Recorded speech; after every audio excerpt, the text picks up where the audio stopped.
Salut tout le monde! Pour cette balade d'aujourd'hui, je vous propose d'aller observer une petite bestiole dont vous avez forcément déjà entendu parler, mais que vous ne connaissez peut-être pas si bien que ça.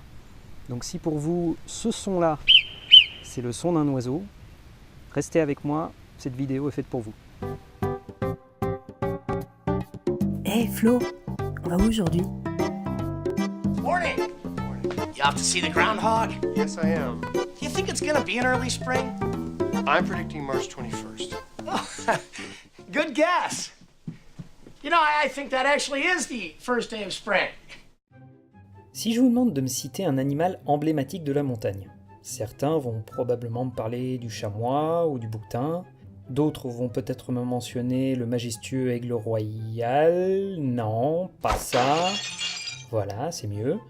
Mais s'il fallait trouver une petite mascotte très mignonne à la montagne, très peu d'espèces pourraient concurrencer la célèbre marmotte. Sérieux, vous le sentez le côté mignon là ou pas? Cet aspect de petite peluche, accentué par son caractère curieux et facétieux, lui ont valu de donner son nom à peu près tout et n'importe quoi en montagne, comme des hôtels, des restaurants, des pistes de ski, des télésièges, des fromages, des infusions, des magasins, des huiles de massage, des bières, des groupes de musique, des produits de beauté, des... Pardon. Au plus grand bonheur des vacanciers et des offices du tourisme, la marmotte a la particularité de s'habituer relativement facilement aux humains dans les zones de montagne très fréquentées. En témoignent le milliard de photos et de vidéos sur internet montrant des marmottes pas du tout farouches. Gardez cependant à l'esprit que la marmotte est un animal sauvage qui, bien que curieuse, est loin d'être courageuse. Vous aurez donc la possibilité d'en voir de très près si vous êtes en vanoise ou proche d'une montagne très fréquentée. Mais dans l'énorme majorité des cas, ça reste des animaux qui sont craintifs, très timides, donc on garde ses distances et on les observe de loin. Sortez donc vos jumelles, on va voir ensemble où les trouver. Je vous emmène au pied du Roc d'Enfer, en Haute-Savoie, à la recherche de ces petites peluches.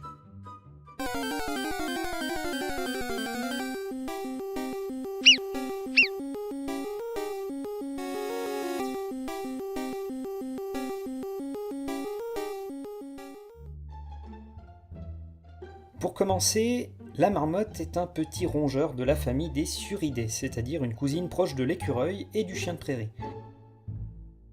On la trouve partout dans les Alpes ainsi que dans les autres massifs comme les Pyrénées et le Massif central. Sa maison, c'est la prairie, donc inutile de la chercher en forêt, elle affectionne les pelouses et les pierriers de l'étage alpin, et on la trouve jusqu'à 3000 mètres d'altitude.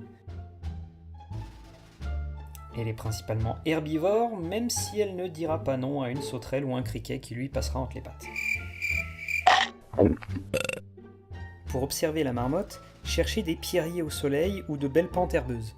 Les terriers sont faciles à repérer de loin et vous pourrez guetter aux jumelles ou à la lunette. Faites en sorte d'approcher doucement, évitez de préférence les habits fluo, la marmotte détecte plutôt bien les couleurs, et gardez une distance raisonnable. Une fois que vous êtes bien installé, cherchez de petites boules de fourrure marron de la taille d'un chat, bien souvent posées sur des rochers au soleil. Si vous êtes trop près à leur goût, vous aurez vite fait de les entendre crier pour alarmer leurs congénères. Ce qu'on sait tous à propos de la marmotte grâce à la culture populaire, c'est qu'elle dort beaucoup, premièrement, et deuxièmement qu'elle vit dans un terrier. Effectivement, la marmotte est un animal sociable qui vit en colonie. Une colonie elle-même composée par plusieurs familles, pour un nombre d'individus pouvant aller jusqu'à une vingtaine. Ces familles vont se partager un territoire d'environ 1 hectare pendant tout l'été, puis passer l'hiver dans le même trou afin d'hiberner. On distingue donc souvent des terriers d'été et des terriers d'hiver. Ceux-ci peuvent être plus ou moins étendus, avec souvent plusieurs entrées, et se composent d'une à plusieurs chambres où les marmottes dorment ensemble, plus une autre pièce séparée qui sert de toilette. Attention cependant à ne pas croire que tous les terriers habitent une marmotte, puisque celui-ci par exemple est très probablement un terrier de fuite, c'est-à-dire un terrier qui est construit sur les abords de leur territoire pour pouvoir s'abriter lorsqu'un prédateur arrive. La plus grande menace venant du ciel, avec l'aigle royal, dont la marmotte est clairement le plat préféré. L'aigle royal n'est évidemment pas le seul prédateur de la marmotte, il y en a un autre que vous connaissez bien, et qui aime beaucoup passer du temps à proximité des terriers.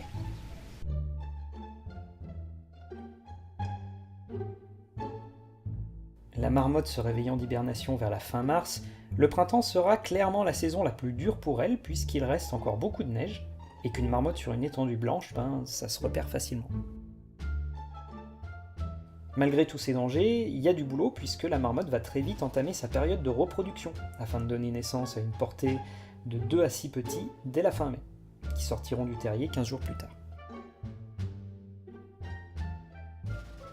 Tout ce petit monde va ensuite passer l'été à manger, pour s'engraisser en vue de l'hiver.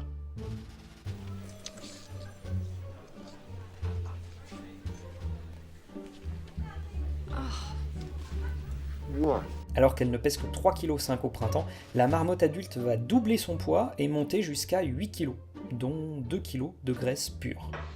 Le gras, c'est la vie. Ensuite, une fois que les jours commenceront à raccourcir, la marmotte passera de moins en moins de temps dehors, avant de finalement, dès le mois d'octobre, se rentrer dans le terrier avec ses congénères de la colonie, boucher l'entrée avec un bouchon d'herbe sèche et s'endormir ensemble pour un sommeil de 6 mois.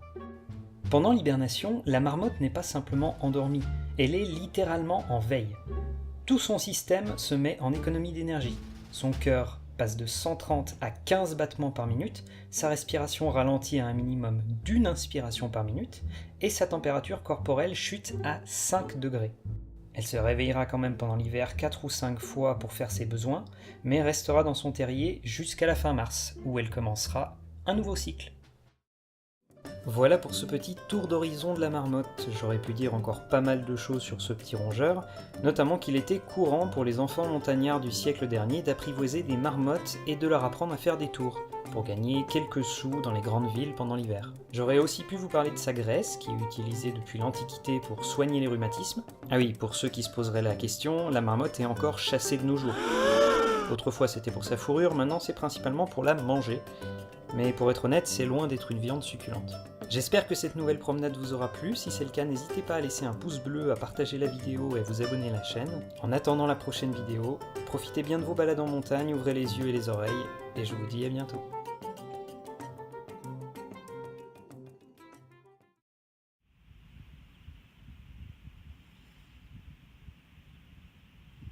Putain, mais tu veux pas te retourner, ça fait un quart d'heure que je filme des culs là. Merci.